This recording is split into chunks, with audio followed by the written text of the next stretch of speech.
2 kilowatt ક્ષમતા ધરાવતું electric geyser દરરોજ 2 કલાક માટે ઉપયોગ લેવામાં આવે છે. દરરોજ 2 કલાક ગીઝરનો ઉપયોગ થાય છે, જેની ક્ષમતા 2 કિલોવોટ છે. જો વીજળીનો ખર્ચ પ્રતિ કિલોવોટ પર કલાક 6 રૂપિયા હોય, એટલે કે 1 કલાકમાં 2 કિલોવોટ ક્ષમતા વપરાય છે, તેનો ખર્ચ કેટલો છે? 6 રૂપિયા હોય તો ગીઝરનું માસિક બિલ કેટલું થશે? તો કે 2 કિલોવોટ છે, એમાં 1 કિલોવોટનું કેટલું છે? પ્રતિ કિલોવોટ, એટલે 1 કિલોવોટ 1 કલાકમાં 6 રૂપિયાનો ખર્ચ લાગે છે. તો માસિક બિલ, જે માસિક બિલમાં આપણને કેટલા 30 દિવસ આપી દીધેલા છે. દરરોજ 2 કલાક, દરરોજ 2 કલાક અને કલાકે કેટલું? 2.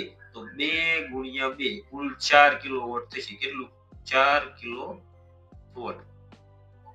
એક દિવસમાં કેટલું વપરાય છે? 4 કિલોવોટ. અને 1 કિલોવોટનો કેટલો ખર્ચ લાગે છે? 6. તો 4 ગુણ્યા 6 તો 24 રૂપિયા. એક દિવસનો ખર્ચો કેટલો છે? 24 રૂપિયા લાગે છે. એક મહિનો એટલે કેટલા? 30 દિવસ. તો 30 ગુણ્યા 24 એટલે આપણને કુલ મહિનાનો ખર્ચ મળી જશે. 24 તેરી 72 અને 1 શૂન્ય એટલે કે 720 રૂપિયા એક મહિનાનો ખર્ચ થશે.